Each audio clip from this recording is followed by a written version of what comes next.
जब किसी प्रश्न का उत्तर पता ना हो तो वहाँ मौन रहना ही सर्वोत्तम माना जाता है, और जहाँ आपकी बातों की कदर ना हो वहाँ भी मौन ही रहना चाहिए।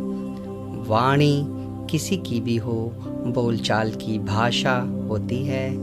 आपने अक्सर देखा होगा किसी बड़ी हस्ती की मृत्यु पर स्कूलों, कॉलेजों, पार्लियामेंट और सार्वजनिक संस्थाओं में सामूहिक रूप से 2 मिनट का मौन रखा जाता है। दोस्तों, ये 2 मिनट वो होते हैं जब आप किसी और चीज़ के बारे में नहीं सोचते और आप अपना ध्यान परमात्मा से दिवंगत आत्मा की शांति के लिए लगाते हैं। और यह ध्यान की शक्ति आपको तब मिलती है जब आप मौन होते हैं। दोस्तों, बोलना अच्छा है और बोलचाल की भाषा भी अलग अलग होती है। एक वो जो हम बोलते हैं और बोलकर अपनी बात किसी से कहते हैं, और जब कोई बोलता है तो उस इंसान के बारे में, उसके व्यक्तित्व के बारे में पता लगता है। दूसरी भाषा होती है बॉडी लैंग्वेज की, यानी कि किसी व्यक्ति का हाव भाव, उठने बैठने और चलने फिरने, खाने पीने के तौर तरीकों से भी हम किसी इंसान के व्यक्तित्व के बारे में जान सकते हैं। तीसरी भाषा होती है मन की भाषा, जिसे हम कह सकते हैं आवर सिक्स्थ सेंस। यह भाषा मदद करती है हमें सीधे ध्यान लगाने में और परमात्मा से जोड़ने में। आँख, कान, नाक, त्वचा और गुदा, यह तो 5 इंद्रियां हमारे शरीर में विद्यमान हैं ही। इसके अलावा जो छठी इंद्री है वह कुंडली जागृत करने की क्रिया से संबंधित होती है, और यह तब जागृत होती है जब आप अधिक से अधिक मौन रहने का प्रयास करते हैं। देखिए दोस्तों, मौन रहने से तात्पर्य यह कदापि नहीं है कि आप हमेशा चुप रहें। ऐसा कदापि नहीं। ज़्यादा चुप रहने से भी हमें नुकसान उठाना पड़ता है। इसके लिए हमें अपनी चुप्पी तोड़नी पड़ती है। कहते हैं कि पहले सोचें तब बोलें। यह वाणी की ही शक्ति होती है कि जो किसी को मित्र और किसी को दुश्मन बना सकती है। जिस तरह द्रौपदी दुर्योधन का उपहास ना उड़ाती, उसे अंधे का पुत्र अंधा ना कहती, तो शायद महाभारत का युद्ध भी ना होता। इसलिए दोस्तों, बोलना तो अच्छा होता है, पर परिस्थितियों के अनुरूप मौन रहना सदा ही सर्वोत्तम है।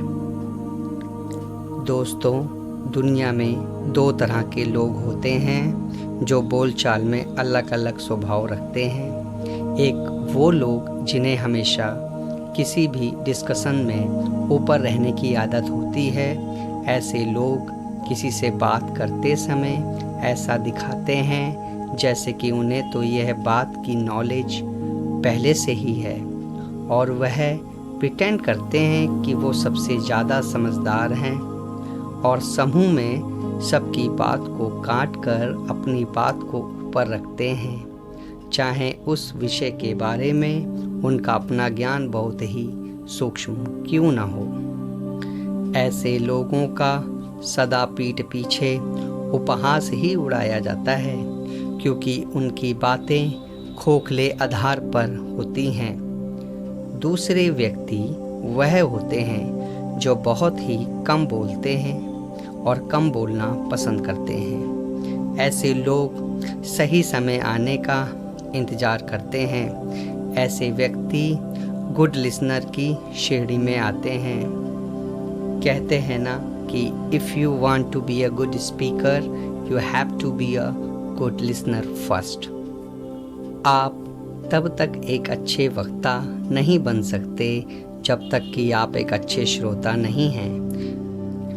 जब हम अधिक समय तक मौन रहते हैं तो हम अधिक समय तक शम से जुड़े रहते हैं। हमारे बोलने की ऊर्जा हमारे अंदर संशोधित होती रहती है और ऐसे व्यक्ति जब बोलना आरंभ करते हैं तो लोग उन्हें बड़े ध्यान से सुनते हैं, क्योंकि ऐसे व्यक्ति किसी विषय को अच्छे से सुनते हैं और उसके बाद बोलना प्रारंभ करते हैं और तब ऐसे लोगों का जवाब ज़्यादा सक्षम होता है। तब ऐसे इंसान की बातों में वज़न होता है। तो दोस्तों, अब मैं आपको बताता हूँ किन किन परिस्थितियों में आपको मौन रहना चाहिए। पहला, जब तक आपसे आपकी ओपिनियन राय ना मांगी जाए आपको मौन ही रहना चाहिए, इससे आप में गंभीरता आएगी। दूसरा, अगर कोई व्यक्ति आपसे किसी कारणवश चाहे अनचाहे आपसे उलझने की कोशिश करता है, आपको बुरा भला कहता है, आपके पीठ पीछे आपकी बुराई करता है, तो ऐसे नेगेटिव इंसान से कभी भी हमें उलझने की कोशिश नहीं करनी चाहिए, बल्कि उनकी बातों का उत्तर सही समय आने पर अपनी सक्सेस के साथ ही देना चाहिए। वो कहते हैं ना कि मेहनत इतनी खामोशी से करो कि कामयाबी शोर मचा दे। तीसरा, मौन रहने से हमारी आत्मशक्ति बढ़ती है। हम किसी पूजा कार्यक्रम में जब जाते हैं, वहाँ बैठते हैं और जहाँ पाठ चल रहा है तो हमें हमेशा मौन ही रहना चाहिए। अगर ऐसे पवित्र स्थानों पर आप किसी से बात करते हैं या फ़ोन पर बात करते हैं तो आप अपने इस व्यवहार से दूसरों को डिस्टर्ब करते हैं और इससे आप दिखाते हैं आपकी आस्था ईश्वर के प्रति कितनी है। चौथा, यदि आप किसी के यहाँ शोक सभा में जाते हैं तो आपको वहाँ मौन रहना चाहिए, ना कि आप वहाँ पर भी अपने बिजनेस की बातों की चर्चा करें। ऐसा आपको कदापि नहीं करना चाहिए और आपको ऐसे स्थानों पर भी अधिक से अधिक मौन ही रहना चाहिए। पांचवा, आधे अधूरे ज्ञान के साथ हमें नहीं बोलना चाहिए। अनावश्यक बातों की चर्चा हमें नहीं करनी चाहिए, क्योंकि मूर्ख व्यक्ति इसलिए ज़्यादा बोलता है कि उसे कुछ पता नहीं होता और बोलकर वह बुद्धिमान बनने की कोशिश करता है, और वहीं बुद्धिमान व्यक्ति कम बोलते हैं और सही समय आने पर सही बोलते हैं।